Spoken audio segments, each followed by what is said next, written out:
comment section. This is the next to the last window in the course.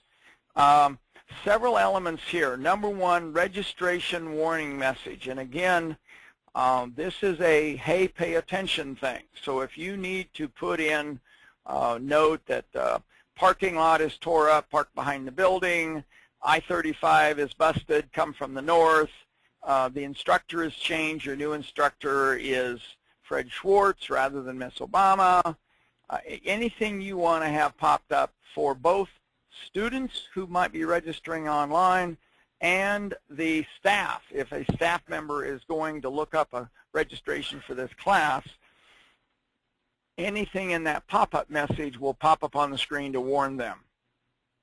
Reference document.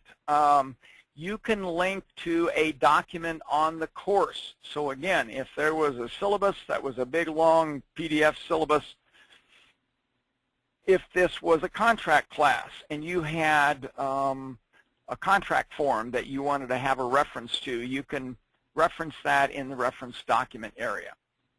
Notes for the receipt, again, these are notes that you can have on the confirmation receipt, whether it's on the email or the printed one. For the dance class, you'll say, please wear non-marking shoes with non-marking soles. For the construction class, you'll say, bring steel-toed shoes and a hard hat, whatever you want to do. Internal comments, callback. There is a callback feature on the course that you can enter in a staff member and a reminder date, and then also put in the notes as to why they need to be reminded about something. And then finally, and I think we need to get back to that, there is the email reminders to students, which allows you to enable this course to pop up when you go into log on to your system every morning to be reminded to send out reminder notes to students in upcoming classes. All right, Lori, how are we doing? We're doing very well. All right, modules and built-ins. What else do we have in the system you might like or want, and we'll talk in a bit.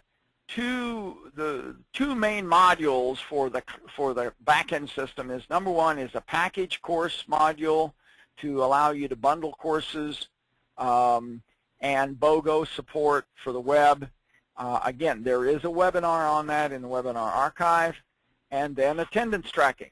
If you're a tech school, if you're a vocational school, and you need to know every day who's in class and who is not on a day-by-day basis, then the attendance tracking tool will do that for you. And then for the few of you that don't have it, if you do not have ACEware, you're missing out on a one-time purchase for an employee who works 365 days for you. Does not take time off. Built-ins, again, Budget Builder, Pocket Ledger, those are part of the base system. Membership tracking, that's part of the base system. Workshop tracking. I want to get back to the area here, and I'm going to real quickly, I think we've got a little bit of time, but again, the Budget Builder, the big deal about the Budget Builder is that it allows you to generate a go, no-go, break-even number on your program. So this allows you to, put in an estimated number of fees, put in an estimated per-person pass-through, put in expenses, how much you're going to spend on instruction, on marketing, and it'll go out and give you a go, no-go, and a break-even number.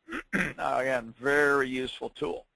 Pocket Ledger, again, is a skunkworks system primarily, but it allows you to log expenses per individual class so that you can really do profit and loss analysis on a section-by-section, class-by-class basis. All right. No, we don't want to do this. We want to abandon because that was not a good record. I think Pocket Ledger, okay. Attendance, we've got the create attendance, record attendance. We've got modules for that. All right. ACEware events, check the archives. And again, we've got most every module. We've got an archive webinar on that. I think most of the optional modules or the special built-in modules work the same pretty much between 8 and 7. So I don't think we're going to be reburning any of those, Lori. Helpful hints. And again, holidays. When you're building up courses, you need to make sure, and this is a note, before you start to build a term's classes, go into the holiday schedule. Make sure that you've got the current holidays in. So module, holidays, find holiday. Make sure that you've got all of the current year's holidays in place before you start building your classes. Because if you build a holiday, it will skip over those days that you're not meeting in. Now, one of the new things about holidays, I'm going to try this, Lori, cross your fingers, is that you can, it worked, is that you can specify a date range. So if you were to go to Thanksgiving, where's Thanksgiving next year? Use the tool, THANK. So Thanksgiving 2014, find THANK, hit the right button. Okay, so Thanksgiving is actually Thursday through Sunday. So you can actually set a date range. You don't have to create a Thursday calendar holiday, a Friday calendar holiday, a Saturday calendar holiday, a Sunday calendar holiday. You can put in a date range. So spring break, Christmas vacation. If you've got any multi-day vacation, maybe the 4th of July is on a Thursday this year, and the university is giving you Friday off for good just because they're patriotic. You could put July 4th through July 5th, and it'll automatically cover that in your holiday setup. That's new in 8.0. Mass register. The idea behind mass register is that if you have classes that might be sequenced, level 1, most everybody from level 1 goes to level 2. The mass register allows you to move an entire class and lets you control, you can veto out, you can remove students from promotions. So everybody in the 3rd grade gets to go to 4th grade except little Johnny, who's just not cutting it. So he has to stay behind. But you can control the mass transfer of students, not the transfer, mass register of students from one class to the other. All right. Changing the sort order, navigating the system. The default sort order on a course is always course number. But temporarily, you can actually edit that and change it to some other order. Begin date, course title, I think canceled, not canceled. And the navigation is done, I'm gonna get brave here, Lori. The navigation is done through, now it is, it did it, I can't believe it. There's a bug in the GoToMeeting. I screwed up. Let's see if I can get back. I'm back. Okay, getting nervous there. But that you can, okay, mass register, let's get back. I'm back, I'm together. Sort order, how that works so that when you're on a class, the default order when you're going left arrow, right arrow is course number. So 101C, right arrow, 300, back arrow, 102C, 102B, 102A. You said, well, maybe I want to sort these by date. I just want to look at all the courses in this week of September. Well, click on sort, changes to begin date, and now if I go backwards, I go 9/29, 9/27, 9/24. I am looking at all the courses chronologically by date. So again, now when I leave and come back, it's going to reset to course number. There, you can't hard code or define that. All right.